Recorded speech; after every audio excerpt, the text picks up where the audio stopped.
Hi, welcome back to Dreamgirl. We are in lesson 4, and today is all about the subconscious mind. Over the last few lessons, we looked at soul waves. We looked at, keeping our vibrations high in order to attract high vibrational experiences into our lives, and the connection that we have, our energy on the inside is what determines what happens on the outside. And one of the important factors that we looked at last week was the egoic mind and how important it was to be conscious of the thoughts that are happening, because there is an alignment that we're always looking for, and the alignment is between our thoughts, our feelings, and our actions.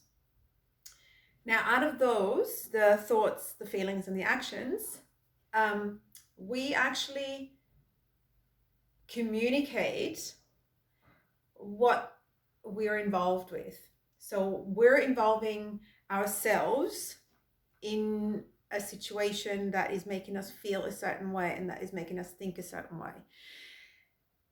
And that sometimes has repercussions. But knowing that connection and recognizing how we can actually control what we put out there so that we can attract what we want to come back to us is a very significant part of this journey, and acknowledging how we can do that. So for today, really, one of the key aspects is understanding how the subconscious mind works. We looked at the conscious mind and the subconscious mind. Now, the mind is not something that sits in our brain. The mind is something that is all of us in our body, in every cell of our body. And understanding that concept helps us to realize that when we're involved in something, in our mind, in our thoughts, it affects everything in our body. So looking at psychosomatic situations, we have all had somebody say to us, oh yeah, that's just psychosomatic, meaning that you're thinking of it, and therefore it's affecting your body. The origin of the word psychosomatic from the Greek simply means psycho, the mind, and soma, the body. So bringing the mind and the body together as they are means that whatever is happening in our mind is happening in our body. And we need to be aware of this at all times, because when we are feeling sick, when we have diseases, autoimmune, collapsing cells, it means that somewhere between the mind and the body, we failed to make that connection to heal our body. We have what it takes to heal any disease that we have. I'm not saying that we're immortal, but we need to regenerate ourselves to the best of our ability through the power of our minds. It sounds a little bit cuckoo, I understand, but when we think about the mind being all of us and not just the brain, there is a distinction between the conscious and the subconscious mind. The conscious mind is the one that focuses on things that appeal to our senses, things that we see, things that we hear, things that we taste, things that we can touch. All of our senses are there to give information to our conscious mind. So where does our subconscious mind fit in? Our subconscious mind, again, all of us, not just in the brain, in every cell of our body, our subconscious mind is focused on something else other than those senses. So we can talk about intuition, we can talk about sixth sense, we can talk about the intangible. So the abstract mind is the subconscious mind. And the subconscious is where we have all our emotions and, where all of the programming is happening that is directing our actions. Now, knowing that, it becomes even more important to take care of the subconscious mind. Our conscious mind sees what it sees and needs a filter. So we don't want the conscious mind to simply go into our unconscious mind and put in information in our unconscious mind without us checking where it's coming from, because in the last lesson we looked at the ego and the power of the egoic mind actually taking over and controlling what our subconscious mind is thinking and feeling.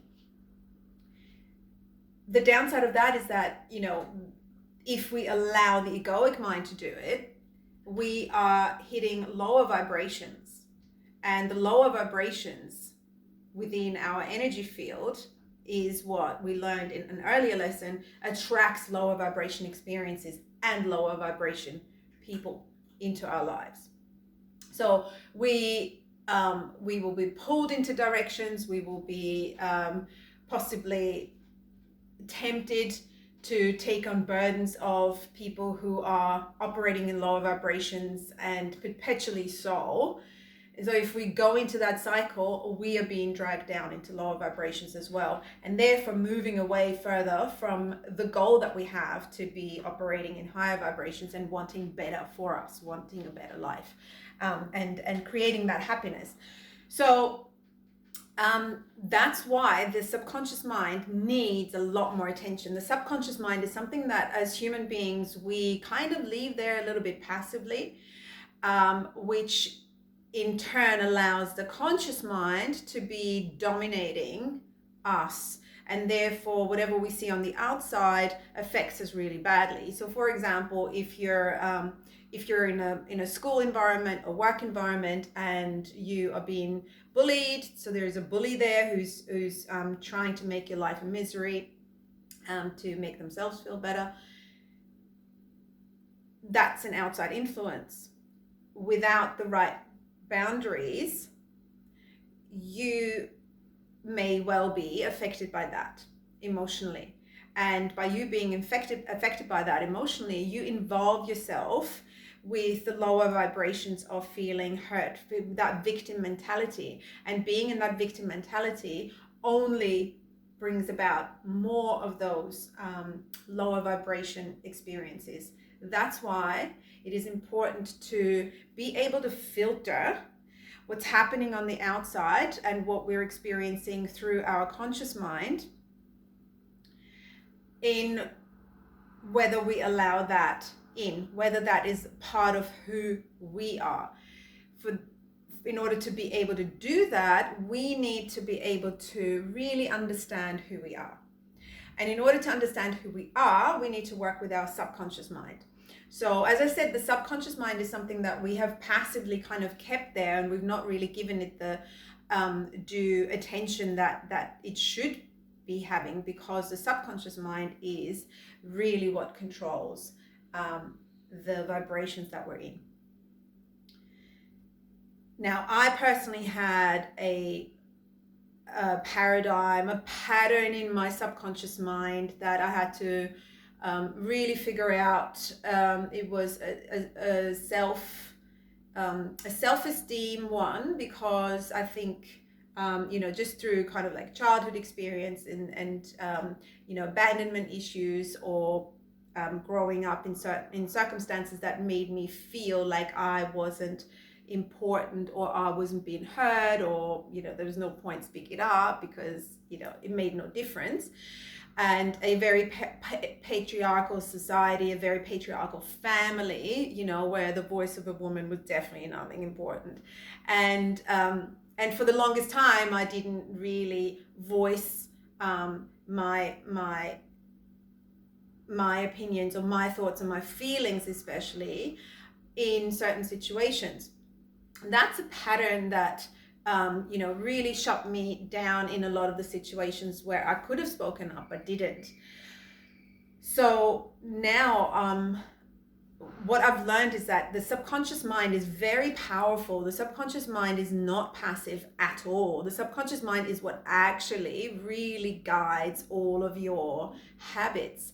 And unless we actively go back to our subconscious mind and start shifting the pattern, we remain in that same paradigm that we've always had, which is limiting us. So the key here is that the subconscious mind is so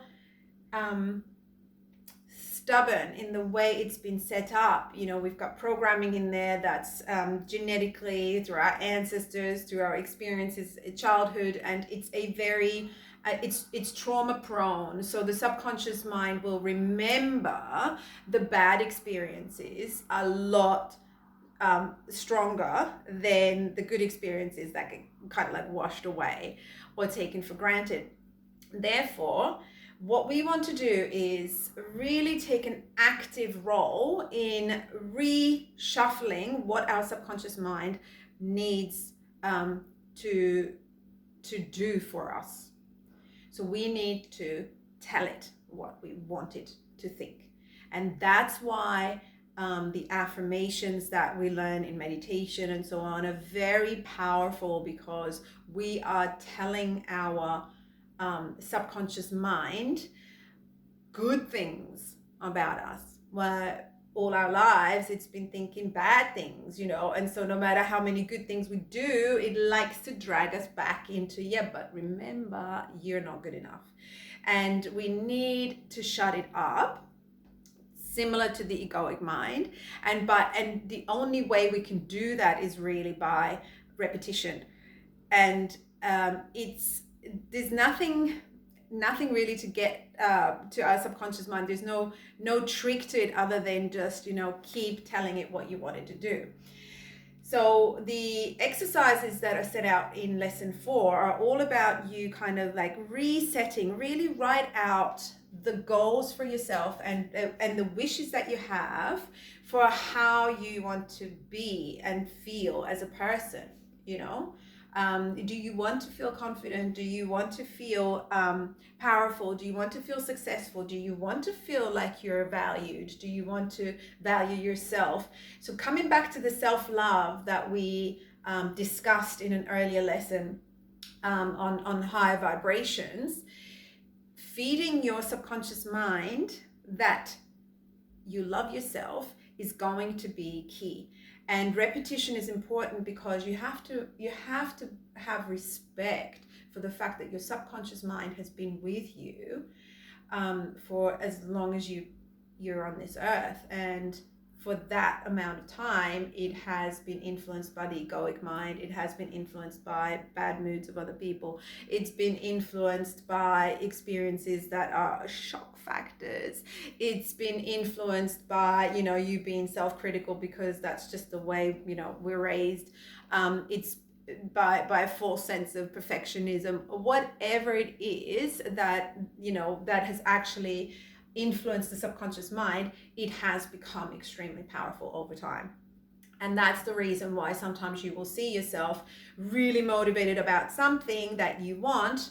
You go ahead and do it, whether that's an exercise regime or a diet or a job search or whatever. And the first inkling of failing, or the first inkling of tiredness, makes you go, do you know what, tomorrow.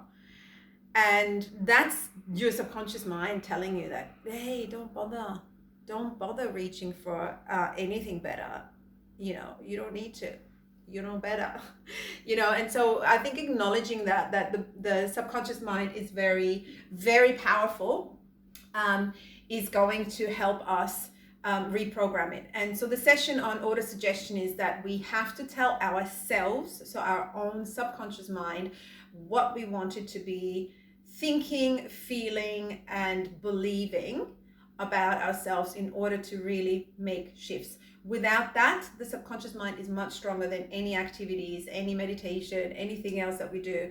It will always try and get you back to this. So taking care of the egoic mind, sorting out the subconscious, and knowing how to do that is going to be an essential step in keeping those vibrations high and aiming for something that is going to make you feel good and strong consistently. So we're looking for consistency here.